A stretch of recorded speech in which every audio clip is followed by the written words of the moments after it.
datang di rumah Krisna. Semangat, hari ini gue semangat banget. Kenapa? Kita mau membahas berita yang sangat seru banget. Apa banget? Ya, sebelumnya buat yang baru datang ke channel kita, jangan lupa buat subscribe di Sama ditekan like, comment, and share ya. Lonceng dong. Oke, pokoknya kalian semua menjadi sahabat rumah Krisna. Yes. Asik. Oke. Oke, kali ini kita mau ngebahas tentang yang namanya makhluk-makhluk luar angkasa, Mon. Aduh, lu percaya? Iya, percaya. Jadi makhluk-makhluk luar angkasa itu mencakup alien, UFO, alien, UFO. UFO itu bukan makhluk. UFO itu piring terbangnya pesawatnya. Pesawat kan, berarti bukan makhluk dong. Iya, Nah. begitu. Kenapa kita mau ngebahas tentang fenomena luar angkasa ini? Karena belum lama ini tiba-tiba muncul di publik kalau ternyata katanya ada UFO yang akan muncul di Gresik. Hah? Yakin? Gresik itu dekat Tegal ya? Gresik itu daerah Jawa. Jawa Timur. Jawa. Nah, Kayak gitu. Tahu? Tapi sebelum itu, sebelum kita ngebahas UFO yang di Gresik, Mon. Jadi, sebenarnya kalau kita ngebahas tentang si UFO itu, kita itu pasti ngebahas hal itu identik sama yang namanya Area 51 yang ada di Amerika Serikat, Mon. Oh itu kayak satu lembaga yang emang mengurus Kan itu ya? dong, Area 51 itu adalah sebuah tempat kayak untuk research gitu ya, Iya, Sal ya? buat research kan itu Kayak kayak lembaga research. dong. Iya benar. Ya terus kenapa kata lu bukan? Ya, betul. Area research yang kalau kata sih. Jadi Area 51 itu kalau menurut Amerika, Mon, itu adalah pusat untuk riset pengembangan pesawat-pesawat tempur rahasia dari Amerika, kayak tenaga-tenaga nuklir lah, tenaga-tenaga gitulah pokoknya ya. Nah, tapi ternyata orang tuh nggak percaya kalau Area 51 itu hanya untuk pusat riset alat kayak gitu, Mon. Karena kalau ngomongin Area 51, kita akan ngomongin juga yang namanya Bob Lazar. Bob Lazar itu siapa? Bob Lazar. Jadi Area 51 itu mulai booming karena adanya teori konspirasi yang dibocorkan oleh Bob Lazar. Jadi Bob Lazar itu adalah dia salah satu orang yang bekerja di Area 51. Dia di sektor 4. Kok Dia gitu? Area 51 itu luas, Mon. Enggak, bukannya orang-orang yang ada di dalam sana itu disembunyikan ya? Nah, itu dia. Tapi akhirnya Bob Lazar itu membocorkan ke publik kalau dia banyak menemukan hal-hal aneh yang berbau tentang makhluk-makhluk luar angkasa di Area 51. Oh, ini sama kayak pembahasan kemarin sih ya. Itu. Lu kemarin ngebahas mistis, ini sekarang malah. Tapi ini beneran. Jadi ada ini lu fakta-faktanya ya. Ada Oke, fakta-faktanya ya. Oke, coba. Jadi selama Bob Lazar kerja di Area 51 itu dia pernah melihat kalau ada memang benda asing yang namanya UFO itu. UFO itu unidentified flying object, man. Jadi UFO itu bentuknya kecil. Dia pernah ngebongkar sendiri. Kecilnya UFO itu segede mana? Kecil. Sebentar. Bahkan bayi itu katanya nggak bisa duduk di dalam tempat duduknya si UFO itu. Berarti Dan segini. nggak tahu. Dia cuma Ya, bilang gitu. kan Dan dia juga diwawancara, Mon. Dia wawancara Bayinya ngomong ini, gitu. bentar nak, bayi itu Anak kan bayi aja segini, Mon. Berarti dia bayi itu umur dari berapa tahun sampai berapa tahun? gimana gua tahu. Nah, Bob iya. Lazar nggak ngomong. Makanya jangan ngomong bayi. Dia ngomongnya bayi. Kalau bayi berarti umur 4 tahun aja masih bayi. Ini gimana sih maksudnya? Pokoknya Bob Lazar bilang kursinya si UFO itu tuh lebih kecil, bayi aja nggak bisa duduk di situ. Udah selesai. Ya Allah. Ya enggak kan bayi itu luas, Bos. Astaga ya Allah. Lanjut. Nah, terus si Bob Lazar itu juga pernah ngelihat kalau misalnya ada salah satu pekerja di Area 51 di sektor 4 itu yang sedang ngobrol dengan sosok makhluk yang dia yakin itu adalah alien. Katanya bentuknya itu warna abu-abu gitu. Abu-abu? Ya, badannya itu benar-benar kecil memang, tapi tangannya itu panjang. Nah, akibat dari keberaniannya Bob Lazar ini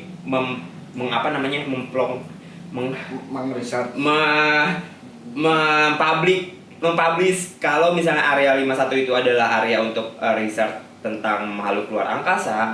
Akhirnya, Mon, semua dulu dong, kan masih dalam. Oh iya betul. Nah, akhirnya, Mon, semua biodata tentang si Bob Lazar itu tiba-tiba menghilang. Nah kan itu yang gue bilang tadi, Kecurigaannya. kan di dalam sana aja katanya orang-orang itu kan dirahasiakan kan. Terus apalagi dia sekarang coba membongkar dan dia ngasih tahu nih rahasianya.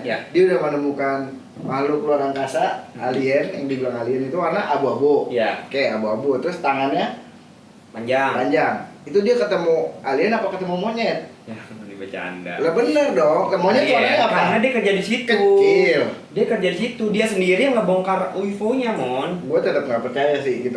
Kalau faktanya memang ada ya coba dilihatin aja. Emang ada kan dia ada videonya tuh, ada foto-fotonya juga dia kerja. Sekarang video foto. Lah itu dia ada wawancara, ada videonya dia. Iya. Ngawur nih. Gue tetap nggak percaya, sorry ya. Nah, lanjut nih ya. Oke. Padahal nih Mon, Bob Lazar itu istilahnya gini, lu mau masuk ke sebuah perusahaan besar milik perusahaan Amerika, nggak mungkin dong orang-orang yang nggak punya kemampuan bisa masuk itu, benar nggak sih? Pasti punya latar belakang pendidikan yang memang mumpuni. Iya, Nah, anehnya Bob Lazar kan udah kebukti nih dia kerja di situ nih Mon, ya kan? Udah banyak buktinya kerja di situ. Tapi semua riwayat pendidikannya dia dihapus. Kayak dia tuh jadi tuh si Bob Lazar itu tuh lulusan di MIT sama Caltech-nya punya Amerika Serikat. Itu perusahaan-perusahaan perusahaan itu adalah universitas besar yang ada di Amerika Serikat. Tapi pas kita selusuri semenjak si Bob Lazar itu membocorkan tentang rahasia Area 51, itu riwayat pendidikan dia di situ tiba-tiba hilang, Mon. Nah,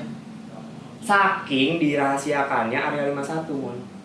Berarti sampai Bob Lazar-nya itu dianggap bohong ya? Dianggap nggak ada, dianggap iya maksudnya. Iya, dianggap bohong benar. Dia ini berarti bohong kan? Bohong, Ya, dianggap nggak pernah bohong. kerja di situ, dianggap bukan siapa-siapa di Area 51. Ya berarti emang bohong itu semua. Enggak, tapi dia punya bukti semuanya, dia punya bukti videonya, dia punya bukti foto-fotonya itu kita lihat tuh.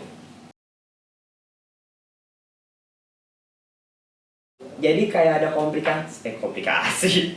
Kayak ada apa namanya? Apa sih Sal namanya Sal? Untuk konspirasi untuk menjaga area itu biar supaya tidak ketahuan gitu loh. Bocor ya. Iya. Ada riset buat tentang makhluk luar angkasa. Iya, karena kan istilahnya adalah mereka pasti kan secara teknologi kan akan lebih hebat dari manusia-manusia di bumi kan, Iya. Dan itu kan bisa sangat bermanfaat bagi Amerika sendiri kan untuk bisa mengembangkan teknologi-teknologi militer secara nggak langsung biar supaya lebih hebat dari negara-negara lain kayak gitu.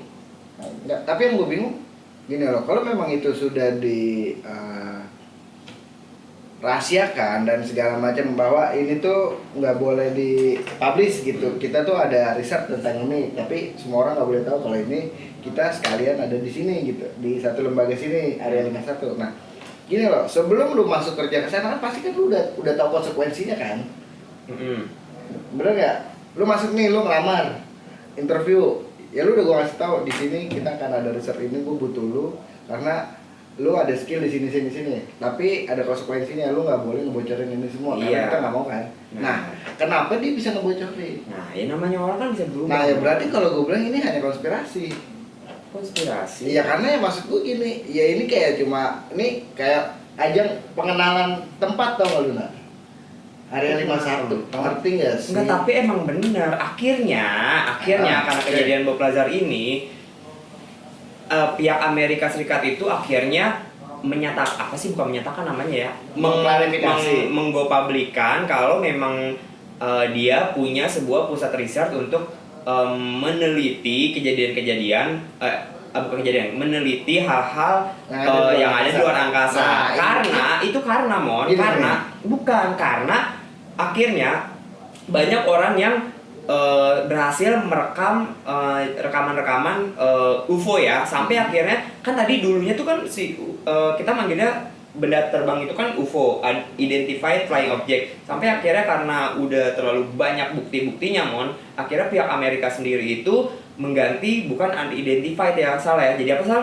Unidentified aerial phenomena. Katanya flying object nih. Jadi aerial phenomena. Jadi memang fenomena yang terjadi tapi memang kita belum tahu nih, belum teridentifikasi itu sebenarnya apa gitu. Tapi secara nggak langsung pemerintah Amerika itu sendiri sudah mengiyakan kalau memang ada makhluk luar angkasa. Oke. Gitu. Berarti kalau gue nangkep ini adalah ini namanya strategi marketing perusahaan buat mengenalkan perusahaan ini. Ngerti gak? Ya bukan ya, maksud gue ini berarti ada satu kasus yang dibuat dijadikan objek, ngerti gak? Iya. Siapa tadi namanya? Bob Lazar ini ya.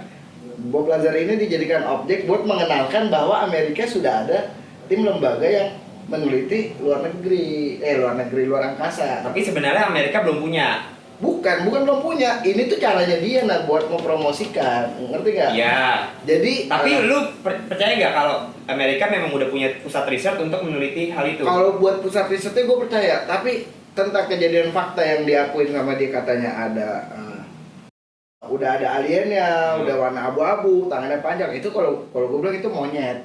Salah lihat dia. Atau ada sate monyet yang lagi diedit. Nah, gitu, yang lagi itu pokoknya. Ya kalau gue sih ngebacanya itu. Ini sengaja dibuat hot issue, sama kayak kemarin kita basket ya dan segala macam yang gue bilang ini memang cara marketingnya mereka buat biar orang tahu tuh cepet gitu nangkepnya. Ngerti gak? Strategi marketing. Lo ngerti gak? Buat mengenalin lembaga ini. Oke. Lo ngerti gak? Iya. Gue ngerti. Serius. Kalau lu percaya gua kan gua udah bilang ngerti. Soalnya lu ketawa mulu. Abis kan nyambung. Gua tuh kalau ngobrol sama dia selalu gak nyambung ya Sal ya. Nggak nyambung. Nyambung gak sih Sal? Enggak kan? Nggak, sekarang gini. Gak paham gitu. Iya. Tapi gua paham maksudnya dia. Tapi kayak gua kan kesini nih. Dia tuh muter ke sono gitu loh. Iya. Iya, gak apa-apa.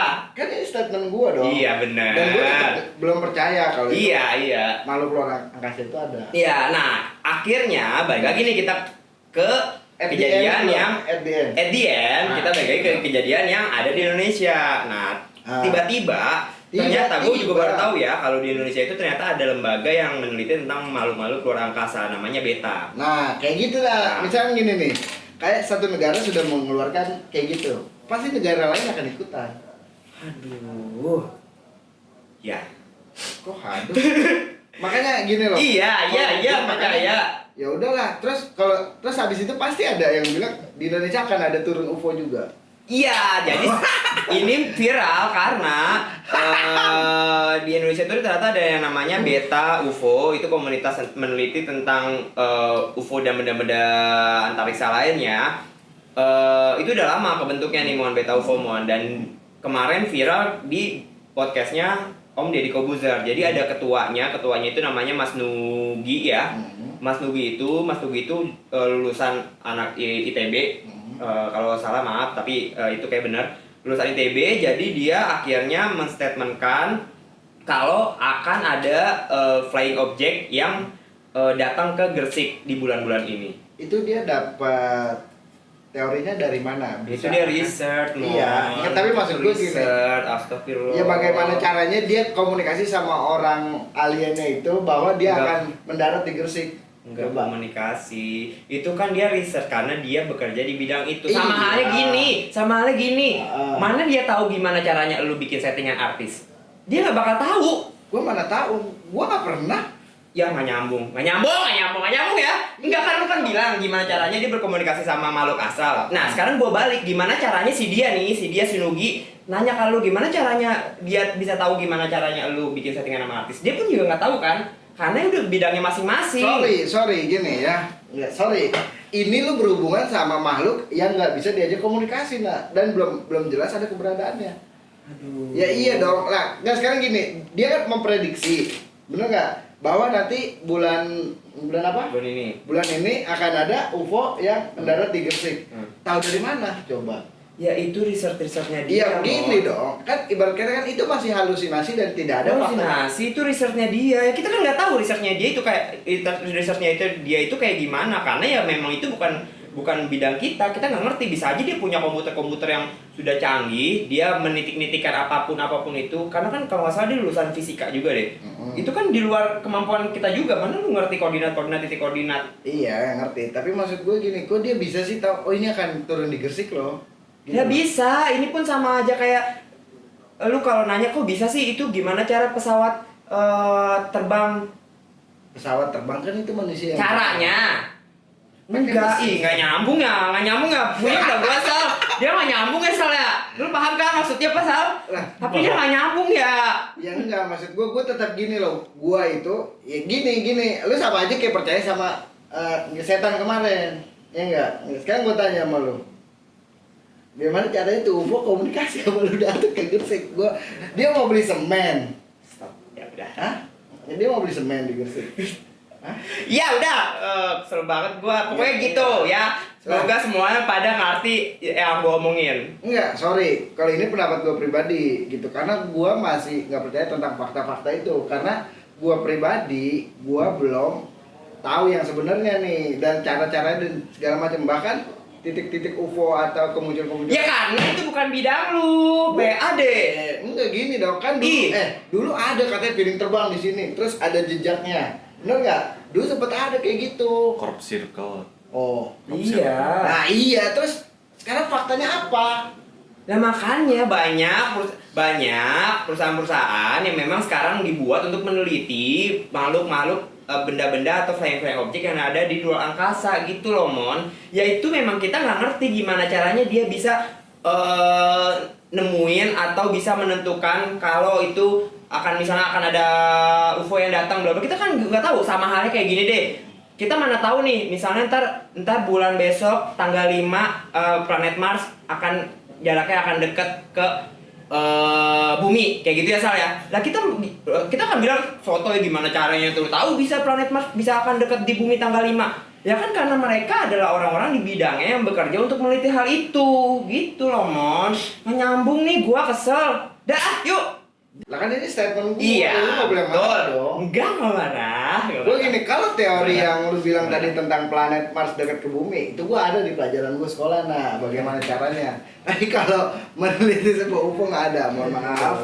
Gue belum bisa percaya dengan ini semua. Tapi kalau memang ini kejadian, wah dahsyat, keren. Dan semoga ini bisa mengharumkan nama baik Indonesia. Ya. Gue akan acungi jempol. Oke? Dah, closing ya. Yuk, udah kan udah habis. Udah. Yuk, dah. Pokoknya seru banget bahasannya ini.